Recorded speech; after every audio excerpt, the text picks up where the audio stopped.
Friends, welcome back to my channel. আমি পিউ, আবারও একটা নতুন ব্লগ নিয়ে আমি হাজির। দেখুন তো এই ফুলগুলো দেখে চিনতে পারেন কি না?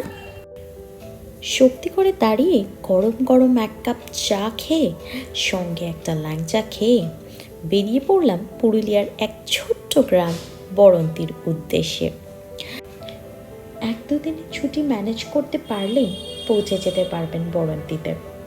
খুব ভালো লাগবে ছুটি কাটানোর জন্য।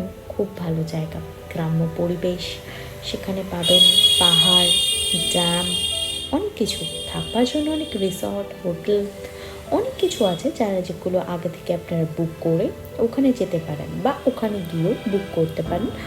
আমরা ছিলাম পলাশবাড়িতে, তার নাম্বার আমি দিয়ে দেবো আপনাদের ডেসক্রিপশনে।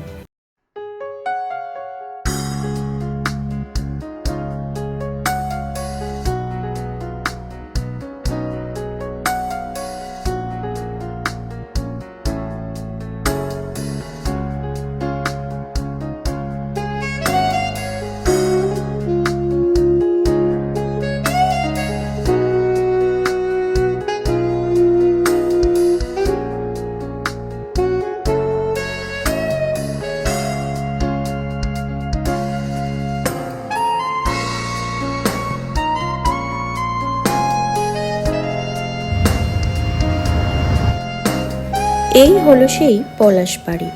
কলকাতা থেকে বড়দ্দির দূরত্ব 230 কিলোমিটার মতো। বড়দ্দিতে এলে আশেপাশে অনেক জায়গা ঘুরে দেখতে পারবেন, যেমন জয়চণ্ডী পাহাড়, গড় পঞ্চকোট, মাইথন ড্যাম, কল্যাণেশ্বর মন্দির, এছাড়াও মতর, কালীবাড়ি ও অনেক কিছু। খুব সুন্দর পলাশ ফুল দিয়ে সাজানো এক অপূর্ব দৃশ্য, আপনাকে মুগ্ধ করবেই। 2 দিনের ছুটি পেলে চলে আসুন পলাশবাড়িতে। সকাল সকাল গিয়ে ব্যাগ রেখে ফ্রেশ হয়ে আমরা বেরিয়ে পড়লাম আশেপাশে ঘুরতে। ব্রেকফাস্টে ছিল লুচি, ছোলার ডাল আর ডিম সেদ্ধ। খুব মজা করে খেয়ে আবারও বেরিয়ে পড়লাম।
একদিকে সবুজ পাহাড় আর অন্যদিকে ড্যামের জল। এই অপূর্ব পরিবেশ আপনাকে মুগ্ধ করবেই করবে। ওই দূরে দেখা যাচ্ছে মুরারি পাহাড়, আর মেন আকর্ষণই হলো এই ড্যামের জল।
পৌঁছে গিয়েছিলাম মৌতৌড়ের কালীবাড়িতে।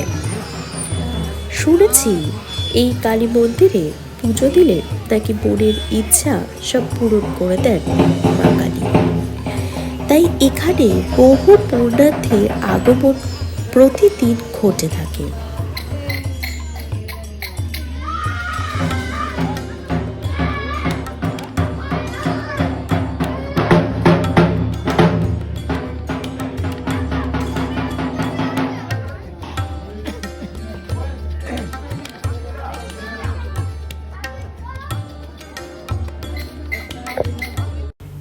সন্ধ্যেবেলা ফিরে পলাশ বাড়িতে একটু বনফায়ারে বসে রাত্রের ডিনার কমপ্লিট করে আবার তার পরের দিনে বাড়ি ফেরার উদ্দেশ্যে রওনা দিলাম।